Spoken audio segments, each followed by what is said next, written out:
अस्सलाम वालेकुम एवरीवन। तो कैसे हैं आप? उम्मीद करती हूँ कि आप खैरियत से होंगे। तो सुबह का टाइम है और आपको पता है लेडीज़ के लिए कितना मुश्किल का टाइम होता है सुबह में। पूरे घर को अच्छे से समेटना, सारी सफाई करना, इधर-उधर फैला हुआ होता है उसको साफ करना, डस्टिंग करना, इन सब में पूरा दिन निकल जाता है। कभी बर्तन, कभी कपड़े, कभी फ्लोर, हर चीज़ को साफ रखना बहुत ज़्यादा मुश्किल होता है।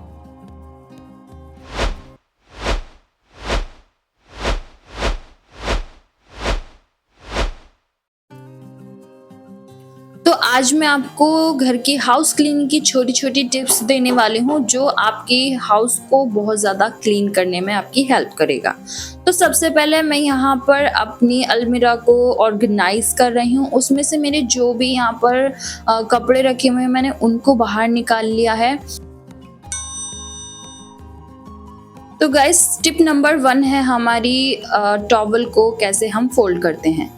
क्योंकि बहुत ज़्यादा फैला हुआ हो जाता है घर में और जब तक हम अच्छे से कपड़ों को फ़ोल्ड वगैरह करके अच्छे से नहीं रखेंगे तो वो ज़्यादा हमारा फैला हुआ ज़्यादा दिखाई देगा। तो इस तरह से आप फ़ोल्ड कर सकते हैं। ये नंबर 1 था आपका टॉवल को फ़ोल्ड करने का। और नेक्स्ट है हमारा टॉवल किस तरह से फ़ोल्ड किया जाता है, आप देख सकते हैं। इस तरह से भी आप टॉवल को फ़ोल्ड कर सकते हैं। मैंने काफ़ी सारे टिप्स आपको काफ़ी सारी टेक्निक बताई हैं फ़ोल्ड करने की टॉवल को, तो आप अलग-अलग तरह से भी टॉवल को फ़ोल्ड कर सकते हैं। एंड लास्ट है आपका ये टॉवल को फ़ोल्ड करने का की टेक्निक है और ये बहुत अच्छी है, आप इसको ज़रूर ट्राई करिए। इससे आपका जो जगह होगी वो भी बचेगी और आपके टॉवल रखे हुए भी बहुत अच्छे लगेंगे। तो मैं सारे टॉवल को इस तरह से ही रखती हूँ ताकि जगह छोटी है तो उसमें ज़्यादा फैला हुआ भी ना लगे और रखे हुए भी बहुत अच्छे लगें।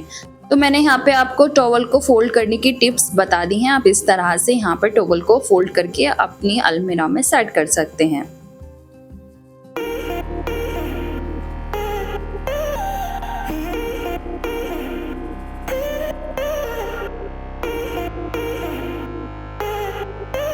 तो काम ऊपर का मैं छोड़कर नीचे आ गई हूँ क्योंकि मुझे लंच बनाना है हस्बैंड के लिए। तो यहाँ पर मैं आपको दिखा देती हूँ, मैं पहले ही यहाँ पे क्लीनिंग करके चली गई थी, सारी चीज़ों को हटाकर मैंने यहाँ पे क्लीनिंग की।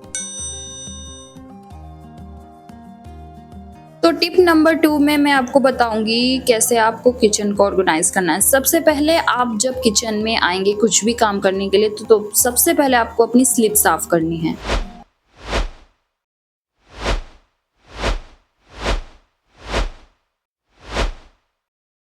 स्लिप साफ करने के बाद आप जब रोटियां बना रहे हैं तो आपको ये छोटी-छोटी बॉल्स बना लेनी है अपनी रोटी बनाने से पहले, और मोस्टली ये सभी लेडीज़ करती ही हैं क्योंकि इससे टाइम बचता है और हमें पता रहता है कि हमें कितनी रोटियां बनानी है और कितनी देर में हमारा काम ख़त्म हो जाएगा। तो ये बहुत अच्छा रहता है अगर आप पहले से ही बॉल्स बना लेंगे।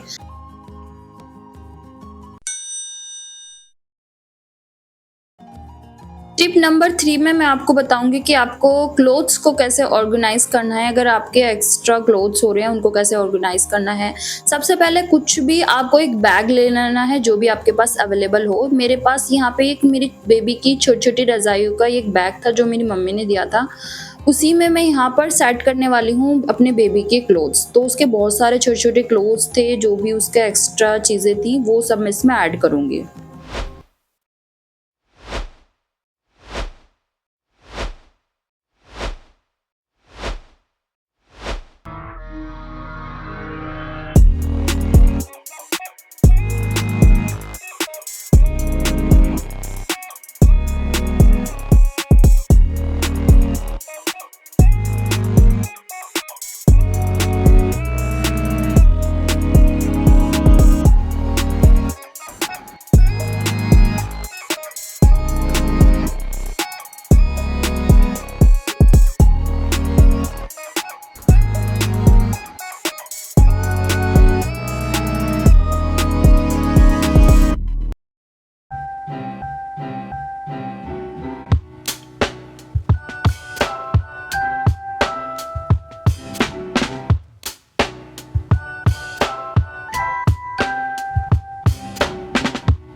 तो सारे मेरे बेबी के जो भी क्लोथ्स थे उसको मैंने यहाँ पर एक बैग में और उसकी एक बास्केट है उसकी, तो उसमें ऑर्गेनाइज़ कर दिए हैं उसके सारे कपड़े और यहाँ पर उनको सेट करके मैं अलमीरा में रख दूँगी और इससे बहुत अच्छा रहेगा, मुझे निकालने में ईज़ी होगा उसके कपड़े। उसके बाद जहाँ पर मुझे ये सेट करना है, सबसे पहले मैं वहाँ की डस्ट ऑफ कर लूँगी। ये मेन है क्योंकि जहाँ पर भी हमारे कपड़े रखे हुए होते हैं उनके नीचे भी बहुत ज़्यादा डस्ट हो जाती है। तो सबसे पहले आपको वहाँ की डस्ट ऑफ कर लेनी है और उसके बाद में अपने सामान को ऑर्गेनाइज़ करना है।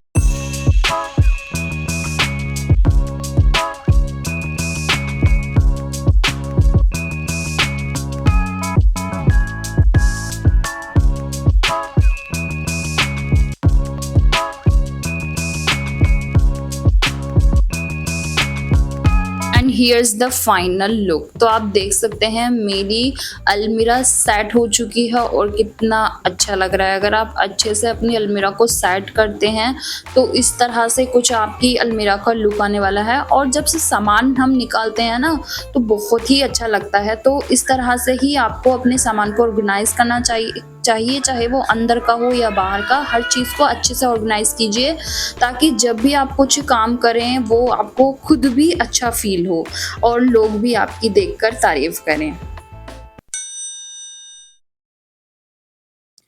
टिप नंबर 4 में अगर आपका कोई भी वेस्ट सामान ऐसे ही इधर-उधर पड़ा हुआ है तो आपको उसको हैंग करके रखना है, अगर वो हैंग करने लायक हो। मेरे पास ये रैकेट है, मॉस्किटो रैकेट, तो ये मेरा इधर-उधर पड़ा रहता है तो मैं इसको आज हैंग करने वाली हूँ। मेरे यहाँ पास एक वायर है, मैं उसमें इसको होल्ड करने वाली हूँ और आप कुछ भी एक वायर ले सकते हैं, उससे ही कुछ भी आपका सामान इधर-उधर पड़ा हुआ रहता है तो उसको होल्ड कर सकते हैं, उसको हैंग कर सकते हैं। तो मैं यहाँ पे इसको हैंग करने वाली हूँ और वो रखा हुआ, टंगा हुआ भी, हैंग हुआ भी बहुत ही अच्छा लग रहा था, तो इसीलिए मैंने यहाँ पे इसको हैंग कर दिया और अब ये इधर-उधर पड़ा हुआ भी नहीं रहता है और यहाँ पे हैंग रहता है। टिप नंबर 5 में मैं आपके साथ शेयर करूँगी कैसे आपको फ्लोर को क्लीन करना है। तो फ्लोर क्लीन करने के लिए आपको सबसे पहले आपको जो भी आपका टाइल्स हैं उसकी टाइल्स क्लीनर ले लेना है। मेरे पास हार्पिक है तो मैं उसी से यहाँ पर क्लीन करके दिखा रही हूँ आपको और हार्पिक से बहुत अच्छा लुक आता है आपको। अगर आप भी क्लीन करना चाहें एक बार ट्राई ज़रूर करें इसको।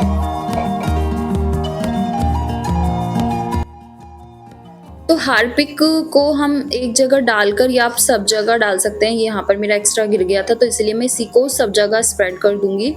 तो ये एक स्क्रबर से आप इसको, जो भी आपकी जगह ज़्यादा ब्लैक हो रही है या फिर कहीं पर काई वगैरह लग गई है, उसको क्लीन कर सकते हैं। ये ईज़िली रिमूव कर देता है आपका हार्पिक आपके फ्लोर से।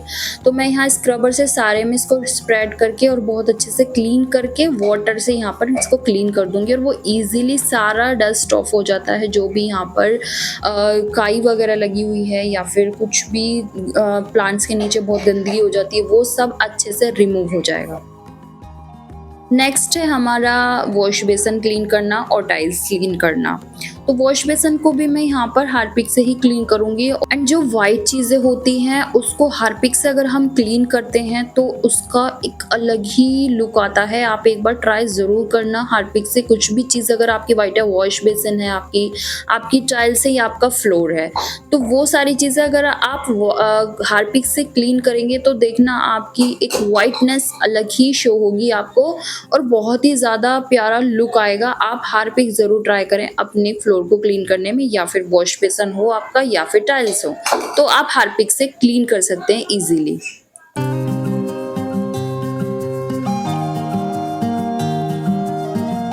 उसके बाद आपको जो आपने वाटर से वो क्लीन किया है, सबसे पहले उसको वाइपर से क्लीन कर लीजिएगा।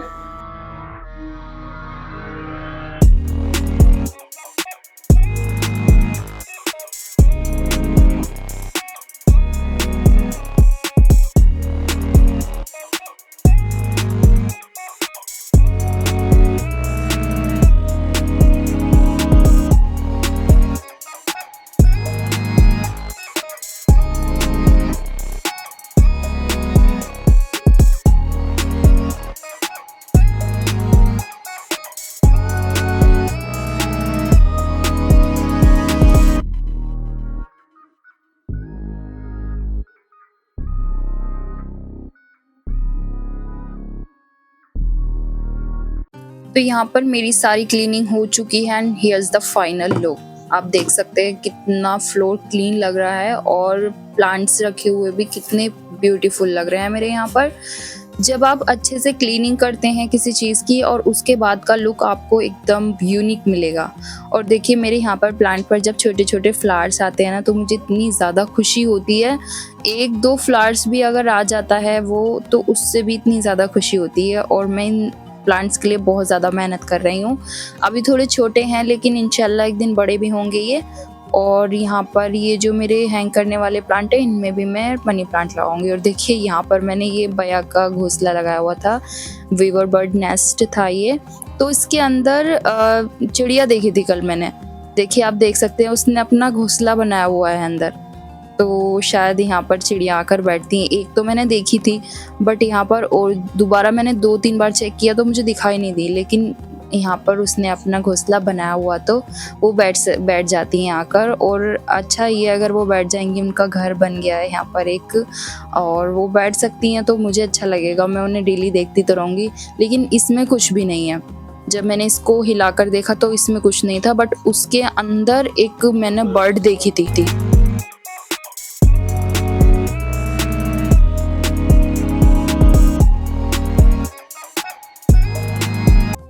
नेक्स्ट टिप है आपके लिए, आपको फ्लोर पर एक रनर ज़रूर रखना है। वॉशरूम के पास जब इस तरह का रनर पड़ा हुआ होता है तो कोई भी अंदर स्लीपर्स लेकर नहीं आता है। टिप नंबर 6 में हम सीखेंगे कि आपको अपने डोर को किस तरह से क्लीन करना है। अगर आपका डोर इस तरह का है तो आपको एक गीले कपड़े से ही, वेट क्लॉथ से ही इसको क्लीन कर देना है, उसकी सारी डस्ट ऑफ हो जाएंगी। आप इसको सर्फ से भी वॉश कर सकते हैं बट अगर आप गीले कपड़े से भी इसको वॉश कर देंगे तो उससे भी आपकी अच्छे से डस्ट ऑफ हो जाएगी। और आपको अंदर बाहर दोनों साइड से ही इसको अच्छे से क्लीन करना है।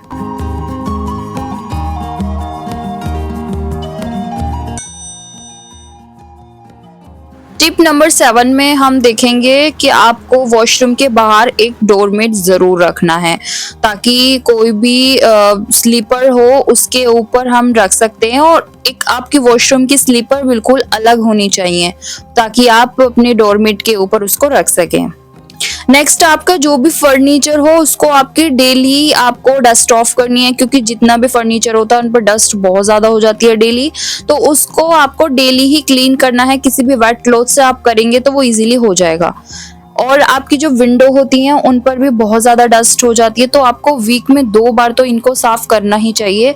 डेली आप नहीं भी करेंगे तो चल जाएगा बट वीक में 2 बार तो ज़रूर करना चाहिए ताकि आपकी डस्ट अच्छे से ऑफ हो जाए और आपकी जो सफाई है वो अलग दिखे। नेक्स्ट है हमारी टाइल्स क्लीन करने का, वो भी आप वेट क्लॉथ से कर सकते हैं बट आपको इसको वॉश भी कर सकते हैं सर्फ से या फिर किसी भी चीज़ से। लेकिन मैं यहाँ पर वेट क्लॉथ से ही कर रही हूँ, उससे भी अच्छे से क्लीन हो जाती हैं। तो इसको भी आप वीक में 1 बार कर सकते हैं। और जो भी फर्नीचर है उसको तो आपको डेली ही क्लीन करना है ताकि कोई भी डस्ट आपको दिखाई ना दे और जो भी आके उसके पास बैठे तो उनको फील ना हो कि इस पर डस्ट है। तो आपको अच्छे से ये सारी चीज़ें क्लीन करनी है और उन पर ध्यान देना है। एंड डोर को क्लीन करने की टिप्स मैं आपको पहले ही दे चुकी हूँ, तो आप इसको किसी भी वेट क्लॉथ से अपने डोर को क्लीन कर सकते हैं। वीक में 1 बार भी कर लेंगे आप तो आपका चल सकता है काम। तो वीक में 1 बार ज़रूर अपने डोर को क्लीन कीजिए, बहुत अच्छे लगते हैं क्लीन होने के बाद।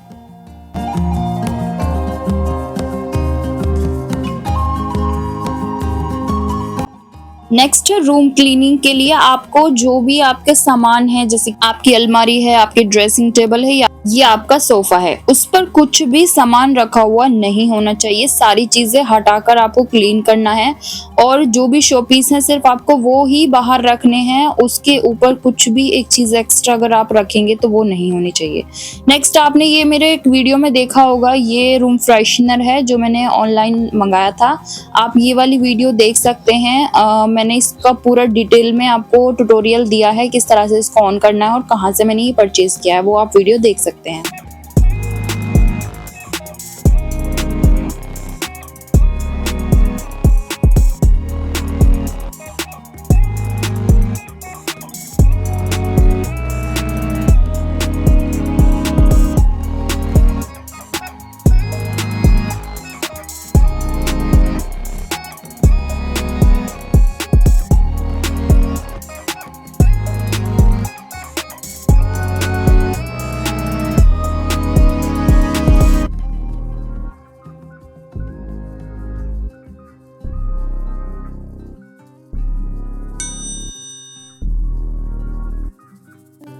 टिप नंबर 8 में हम देखेंगे कि आपको अपनी यूटेंसिल्स की जो आपकी रैक होती है उसको कैसे ऑर्गेनाइज करना है।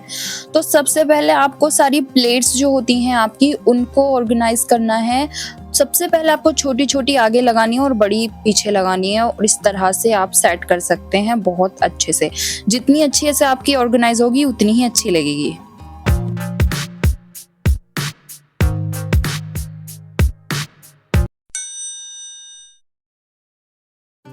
नेक्स्ट टिप है आपकी, अगर आपका कोई भी कपड़ा उसमें कलर छोड़ रहा है तो आपको उसको नमक के पानी में भिगो देना है थोड़ा सर्फ डालकर।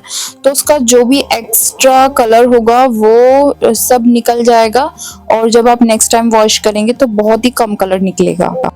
तो इसी के साथ ये सारी टिप्स कंप्लीट होती हैं। अब मैं खुद को भी क्लीन कर लेती हूँ।